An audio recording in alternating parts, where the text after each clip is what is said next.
ಕರ್ನಾಟಕ ರಾಜ್ಯ ರೈತ ಸಂಘದ ವತಿಯಿಂದ ರೈತ ಕಣ್ಮಣಿ ಕೆಎಸ್ ಪುಟ್ಟಣ್ಣಯ್ಯ ನೆನಪು ಮತ್ತು ರಾಜ್ಯ ಮಟ್ಟದ ವಿಚಾರಗೋಷ್ಠಿ ಕಾರ್ಯಕ್ರಮವನ್ನು ನಗರದ ಪುರಭವನದಲ್ಲಿ ಹಮ್ಮಿಕೊಳ್ಳಲಾಗಿತ್ತು. ಎಂ ರಾಮಚಂದ್ರಪಟ್ಟಣ ಹಾಗೂ ಜಿಟಿ ರಾಮಸ್ವಾಮಿ ವೇದಿಕೆಯಲ್ಲಿ ರೈತ ಕಣ್ಮಣಿ ಹೃದಯವಂತ ನಾಯಕ ಕೆಎಸ್ ಪುಟ್ಟಣ್ಣಯ್ಯ ನೆನಪು ಹಾಗೂ ರಾಜ್ಯ ಮಟ್ಟದ ವಿಚಾರಗೋಷ್ಠಿ ನಡೆದವು. ಇನ್ನು ಅಡಿಕೆ ಎಲೆ ಹಳದಿ ರೋಗಬಾಧಿತ ಸಂತ್ರಸ್ತ ರೈತರ ಸ್ವಯಂಘೋಷಿತ ಅರ್ಜಿ ಬಿಡುಗಡೆ ಹಾಗೂ ಸಮಗ್ರ ವರದಿಯ ವಿಷಯದ ಕುರಿತು ವಿಚಾರಗೋಷ್ಠಿ ನಡೆಯಿತು. ಕರ್ನಾಟಕ ಕೃಷಿ ಬೆಲೆ ಆಯೋಗ ಮಾಜಿ ಅಧ್ಯಕ್ಷರಾದ ಡಾ ಟಿಎನ್ ಪ್ರಕಾಶ್ ಕಮ್ಮರಡಿ ವಿಷಯವನ್ನ ಮಂಡಿಸಿದರು. ಅಡಿಕೆಗೆ ಮಾರುಕಟ್ಟೆಯಲ್ಲಿ ಸಮಸ್ಯೆಯನ್ನ ಕಾಣುತ್ತಿದ್ದೇವೆ. ಅಡಿಕೆ ಸಮಸ್ಯೆಯನ್ನ ಹೋಗಲಾಡಿಸುವ ಪ್ರಯತ್ನವನ್ನ ಮಾಡಬೇಕು. ಅಡಿಕೆಗೆ ಪ್ರತ್ಯೇಕ ಮಂಡಳಿಯಾಗಬೇಕು. ಆ ಮೂಲಕ ಅಡಿಕೆ ಸಮಸ್ಯೆಯನ್ನ ಇತ್ಯರ್ಥ ಮಾಡಲು ಸಾಧ್ಯ ಎಂದು ಹೇಳಿದ್ರು. ಅಡಿಕೆಗೆ ಮಾರುಕಟ್ಟೆಯ ಸಮಸ್ಯೆ ಕೂಡ ದೊಡ್ಡ ಬಂದ್ಬಿಟ್ಟಿದೆ. ಅದಕ್ಕೂ ಸೇರ್ಕೆ ಬಿಟ್ಟಿದೆ.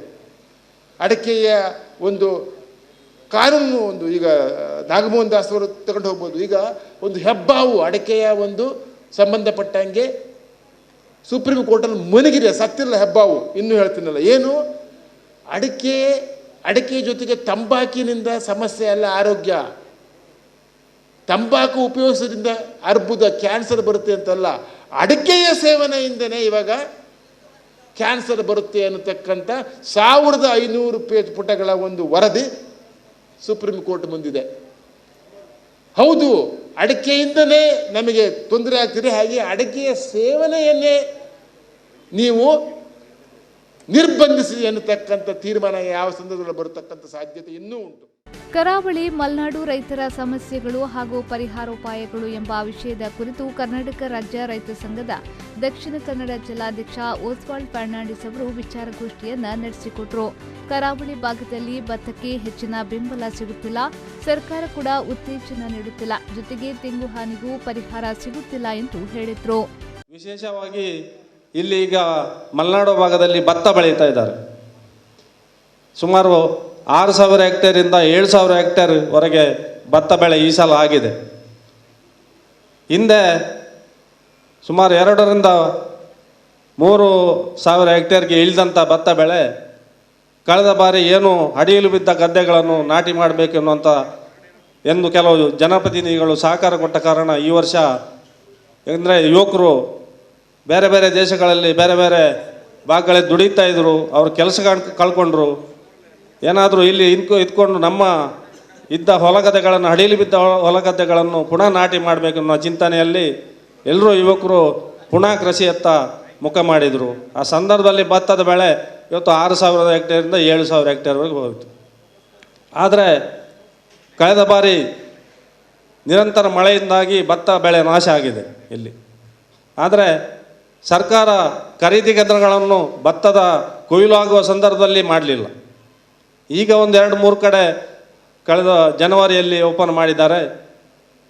ಖರೀದಿಯನ್ನು ಫಸ್ಟ್ ಕ್ವಾಲಿಟಿ ಭತ್ತಕ್ಕೆ 1960 ಮತ್ತು ಸೆಕೆಂಡ್ ಕ್ವಾಲಿಟಿಗೆ 1940ರಲ್ಲಿ ಖರೀದಿ ಮಾಡಿದ್ದಾರೆ. ಪ್ರಧಾನಮಂತ್ರಿಯವರು ಸಂಸದಲ್ಲಿ ಇದ್ಕೊಂಡು MSP ತೀ ಹೈ और रहेगा ಅಂತ ಹೇಳ್ತಾರೆ ಒಂದು ಭಾಗದಲ್ಲಿ. ಗೋಷ್ಠಿಯ ಅಧ್ಯಕ್ಷತೆಯನ್ನ ಕರ್ನಾಟಕ ರಾಜ್ಯ ರೈತ ಸಂಘದ ರಾಜ್ಯ ಪ್ರಧಾನ ಕಾರ್ಯದರ್ಶಿ ರವಿಕಿರಣ ಪುಣಚ ವಹಿಸಿ ಮಾತನಾಡಿದ್ರು. ಸರ್ಕಾರ ಬೆಲೆ ಹಾನಿ ಪರಿಹಾರ ಕೂಡ ಕೊಡುತ್ತಿಲ್ಲ.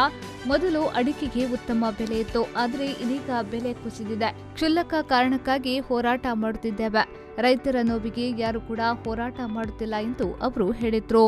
ಬಹುಶಃ ನಮ್ಮ ಸಮಸ್ಯೆಗಳಿಗೆ ಸ್ಪಂದನೆ ಮಾಡತಕ್ಕಂಥ ರಾಜಕೀಯ ಇಚ್ಛಾಶಕ್ತಿಯನ್ನು ಹುಟ್ಟು ಹಾಕುವಲ್ಲಿ ನಾವು ಸೋತಿದ್ದೇವೆ. ಅದರಿಂದ ನಾವು ಮತ್ತೆ ಇನ್ನೂ ಕೂಡ ಇದೇ ರೀತಿ ಮುಂದುವರೆದ್ರೆ ಲಕ್ಷಾಂತರ ಕುಟುಂಬಗಳು ಮತ್ತೆ ಬೀದಿಗೆ ಬರ್ತಕ್ಕಂಥದ್ದಿದೆ. ಏನು 2017ರವರೆಗೆ ಕೇಂದ್ರ ಸರ್ಕಾರ ಅಥವಾ ಒಕ್ಕೂಟ ಸರ್ಕಾರ ಕನಿಷ್ಠ ಆಮದು ಬೆಲೆ ಪರ್ kg ಅರೆಕನಟ್ಟಿಗೆ ಅಡಿಕೆಗೆ 176 ರೂಪಾಯಿ ಇತ್ತು.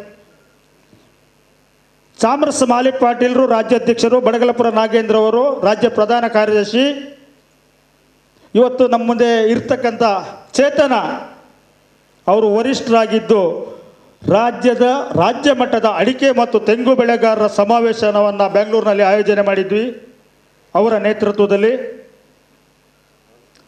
ನಂತರ ರಾಜ್ಯ ಸರ್ಕಾರದ ತೋಟಗಾರಿಕಾ ಮತ್ತು ಕೃಷಿ ಮಂತ್ರಿಗಳನ್ನು ಕರೆದು ಕೂರಿಸಿ ಇದಕ್ಕೆ ಪರಿಹಾರ ಆಗಬೇಕು ಅಂತೇಳಿ ಮತ್ತು ಮಿನಿಮಮ್ ಇಂಪೋರ್ಟ್ ಪ್ರೈಸು ಜಾಸ್ತಿ ಮಾಡಬೇಕು ಅಂತೇಳಿ ನಾವು ರಾಜ್ಯ ಸರ್ಕಾರದಿಂದ ಒಕ್ಕೂಟ ಸರ್ಕಾರಕ್ಕೆ ಒತ್ತಡ ಹಾಕಿದ ನಿಟ್ಟಿನಲ್ಲಿ ಇವತ್ತು ಬಿಳಿ ಗೋಟ್ ಅಡಿಕೆಗೆ ಮಿನಿಮಮ್ ಇಂಪೋರ್ಟ್ ಪ್ರೈಸು 176ರಿಂದ 251 ಆಗಿದೆ. ಮೈಸೂರು ವಿಭಾಗೀಯ ಉಪಾಧ್ಯಕ್ಷರಾದ ಕಾಡ್ಯಮಾಡ ಮನುಸೋಮಯ್ಯ ಅವರು ಗೋಷ್ಠಿಯ ನಿರೂಪಣೆ ನಡೆಸಿದ್ರು. ಈ ವೇಳೆ ರಾಜ್ಯದ ವಿವಿಧ ಕಡೆಗಳಿಂದ ಆಗಮಿಸಿದ ರೈತರು ಉಪಸ್ಥಿತರಿದ್ದರು. ನಾಗೇಶ್ ಕಾಬೂರು, ವಿ4 ನ್ಯೂಸ್, ಮಂಗಳೂರು.